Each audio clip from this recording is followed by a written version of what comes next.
Olá, meu nome é Gabriel Henrique, seja bem-vindo ao Digitopia e eu estou aqui para te dar uma noção, uma perspectiva das mudanças que vão acontecer no futuro. Desafios e oportunidades que nós vamos ter no futuro.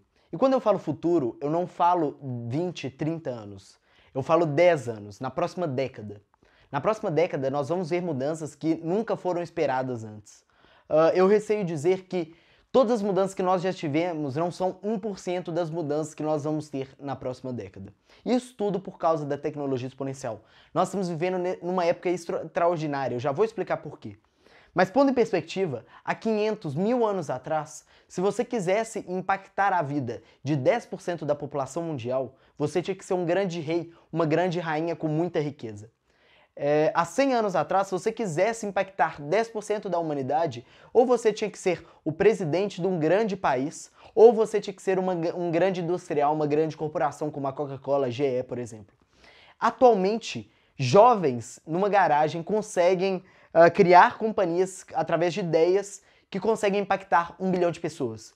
Então nós estamos vivendo nessa época extraordinária de se viver, em que se você quer, e isso que eu quero que você entenda, isso é a parte mais importante, se você quer se tornar um bilionário, ajude 1 bilhão de pessoas.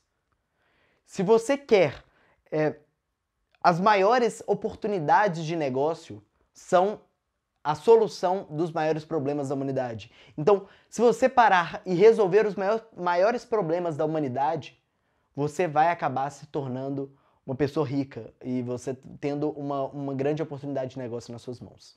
Isso tudo por causa da tecnologia exponencial. Então, como funciona a tecnologia exponencial?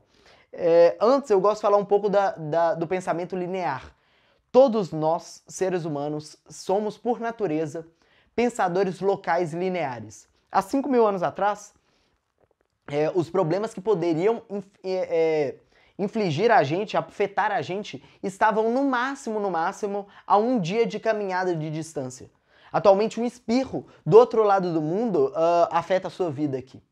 Então, nós estamos vivendo num momento em que o mundo está cada vez mais global, está cada vez mais globalizado, e nós não recebemos uma atualização de hardware, o nosso sistema operacional do nosso corpo não recebeu uma atualização em 15.000 anos.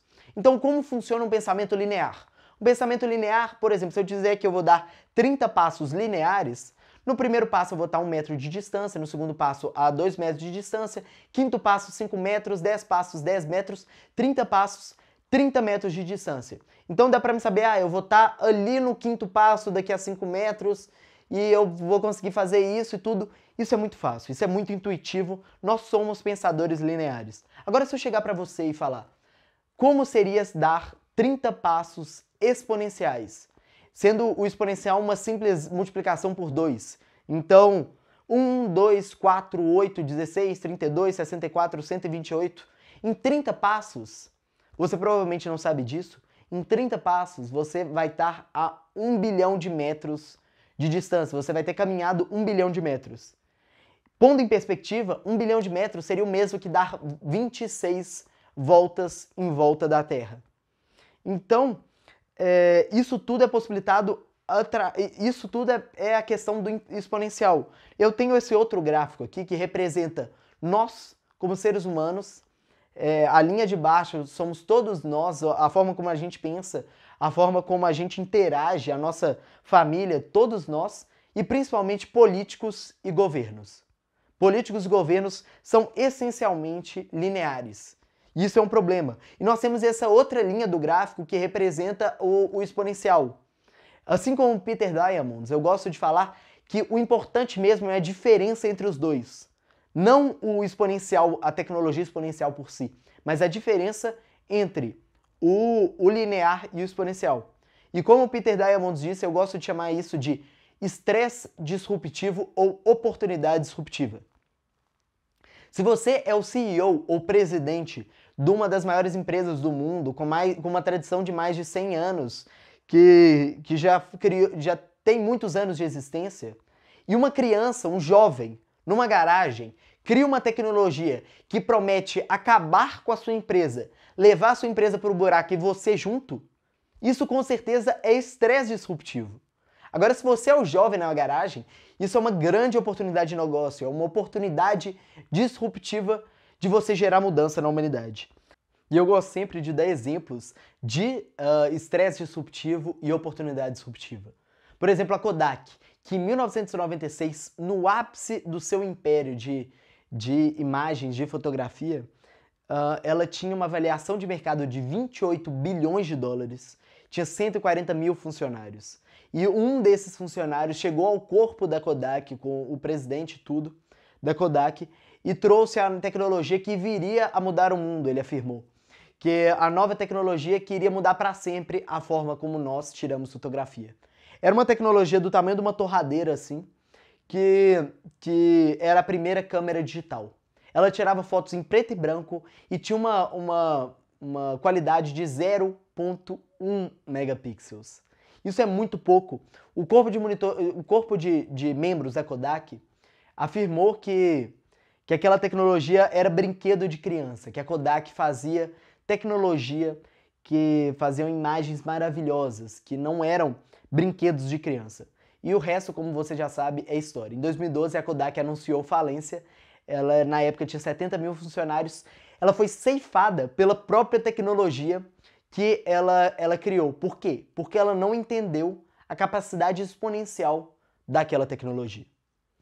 E no mesmo ano que a Kodak foi ceifada, que a Kodak anunciou falência, em 2012, uma outra empresa também do ramo de imagens, o Instagram, foi comprado pelo Facebook por $1 bilhão, e na época eles tinham apenas 13 funcionários. 13 funcionários, eles foram comprados por $1 bilhão.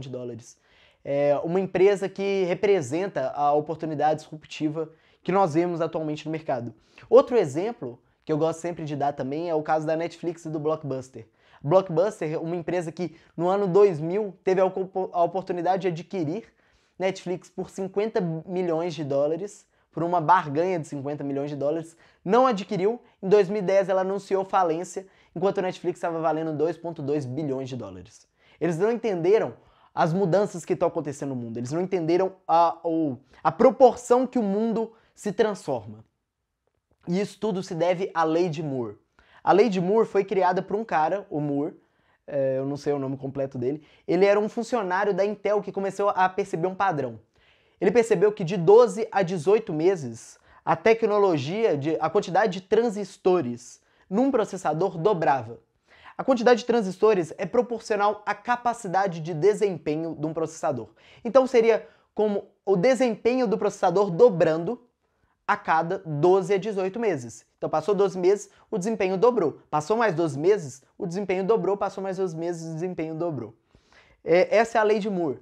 Então, em 2010, não sei se vocês se lembram, apenas 6 anos atrás, um computador médio tinha uma capacidade de processamento de 100 bilhões de cálculos por segundo.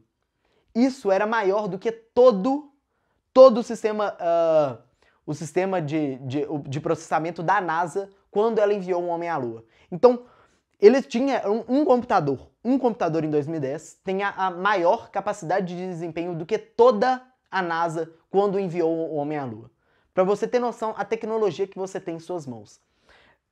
Outro exemplo, atualmente, um guerreiro Maasai, 2016, um guerreiro Maasai com um smartphone, com acesso à internet, no meio da África, ele tem mais acesso à capacidade de desempenho de processamento do que o presidente dos Estados Unidos na década de 90, e ele tem mais acesso, se ele tiver acesso ao Google, ele tem mais acesso à informação do que toda a CIA na década de 90, do que todo o sistema de inteligência dos Estados Unidos na década de 90, se ele tiver acesso ao Google. Então isso, o mais importante não é o que já aconteceu, não é o que já passou, mas o que vai acontecer daqui a 7 anos, 2023, é esperado que um computador tenha uma capacidade de cálculo, uma capacidade de desempenho de 10 elevado a 16 cálculos por segundo.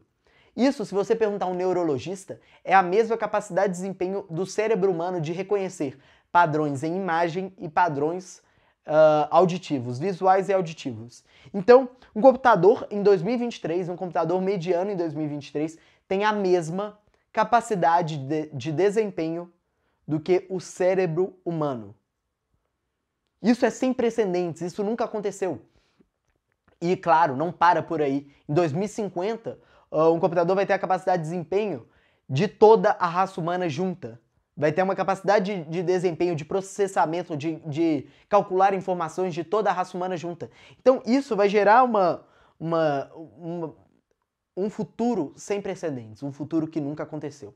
Isso tudo é movimentado pela impressora 3D, pela tecnologia de impressão em 3D, por robótica, por inteligência artificial, por drones, a revolução dos sensores, a revolução no sequenciamento genético, a manipulação dos genes, a possibilidade de programação de genes, a possibilidade da revolução dos materiais, a criação de novos materiais, tudo isso vai mudar o mundo de uma maneira sem precedentes. Mas o meu objetivo desse vídeo é chamar você para fazer parte dessa mudança.